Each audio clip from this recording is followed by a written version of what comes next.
How can millions of different people logically form just one single person? I mean, it sounds like a riddle, right? Or maybe some wild abstract science fiction concept. But actually, this is one of the most fascinating intellectual puzzles about human unity that has captivated thinkers for centuries. Today, we're going to look at one of the most profound, highly structured answers ever given to that question, mapping out the exact logic of how the many can literally become one. Welcome back to The Explainer. Today we're diving into the anatomy of unity, and to do that, we're using a really remarkable medieval text as our roadmap. It's a sermon by Blessed Isaac of Stella. Isaac was a 12th century abbot, and his writings on what he calls the whole Christ give us this brilliant, almost mathematical framework for examining the profound philosophical concept of ultimate unity. We're going to look at exactly how he constructs this argument from the ground up. So we'll break down this incredibly dense theology piece by piece. First up, the head and the body. Then, nature versus adoption. Third, the grace of rebirth. And finally, the ultimate reconciliation. Let's get into it. Okay, Section 1. The head and the body. To kick things off, we really need to establish the foundational metaphor of this text. It's Isaac's core concept of Christus totus, or the whole Christ. He defines this as a single entity formed by uniting the Son of the Virgin, who he explicitly calls the head, and his chosen members, which make up the body. Think of it this way. Just as a physical head and a physical body form one single human being, he's arguing that this spiritual head and this spiritual body literally form one single, complete person. And Isaac simplifies this merging of the divine and the human into this incredibly clean, almost mathematical formula. It's literally head plus body equals one Son of Man and one Son of God.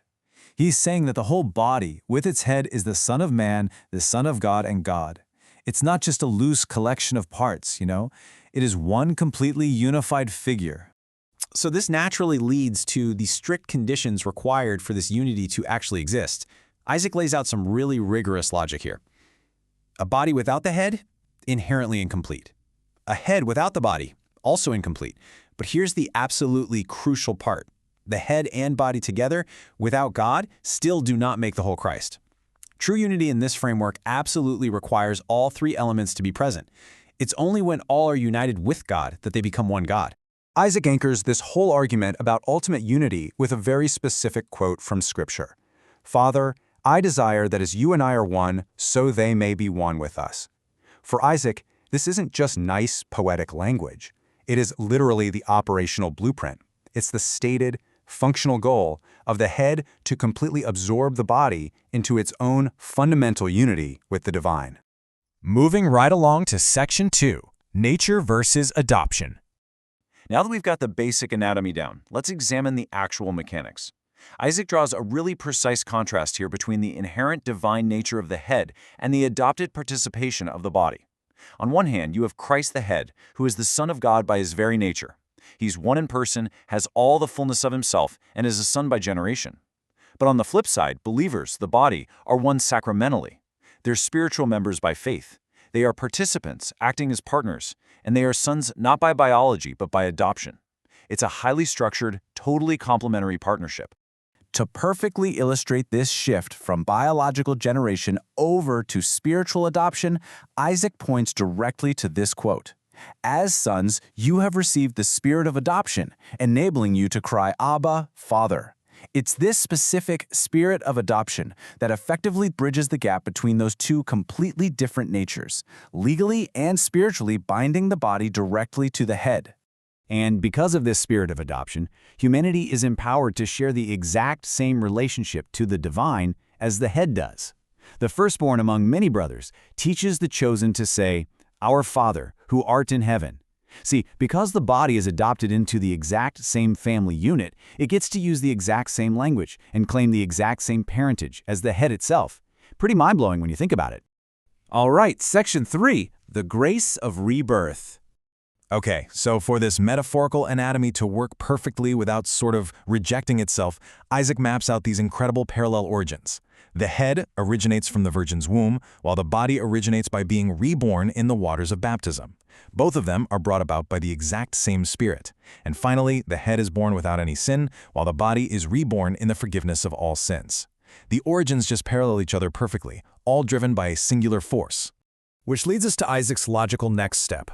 For the whole Christ to function as one pure entity, the body absolutely has to be washed of sin so it can be perfectly joined to a sinless head. The mystical body receives the grace of rebirth so that no sin might be imputed to it. Logically, you just can't attach a flawed body to a perfect head and call it a perfect being, right? So this rebirth is a functional necessity for the whole anatomy to hold together. And here is where Isaac makes a super precise theological distinction about how sin is actually handled, depending on the part of the anatomy. For God as the head, he forgives sins entirely, and no sin is ever forgiven him because, well, he is fundamentally sinless from the start. But for the body of many members, sin is simply not imputed to it. The head is inherently sinless, the body is granted a sinless status. That way, the overall unity remains perfectly intact. And that brings us to section 4, the ultimate reconciliation. So we've built the anatomy, we've explored exactly how the parts connect, and now we reach the grand theological climax. The absolutely crucial point here is this: he alone is both Savior and saved. Now, this is just a beautifully constructed paradox, because the head and the body are considered one single unified entity. When the head saves the body, the unified entity is essentially saving itself. It is this perfect, closed loop of redemption. Let's actually trace exactly how this salvation operates across this single, whole Christ.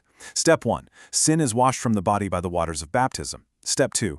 The head bears the sum total of those sins in his own physical body on the cross. In Step 3, he offers himself as a sacrifice to God. So the entire process moves dynamically from the body up into the head and ultimately straight to God. Ultimately, this whole structure leads to a massive, final reconciliation. It involves bringing salvation through wood and water and taking away the sins of the world as the Lamb of God. It reconciles the Son to himself as God. And finally, it reconciles the entire unified body to the Father and to the Holy Spirit. Basically, everything that was ever separated is folded right back into a singular, absolute divine unity. Which brings us to our final thought for today. Blessed Isaac of Stella offers us this highly structured theological anatomy of unity, but the core of his message raises a question that extends way beyond the medieval world. Does true unity require us to become participants in something larger than ourselves? Really think about that as you reflect on this explainer.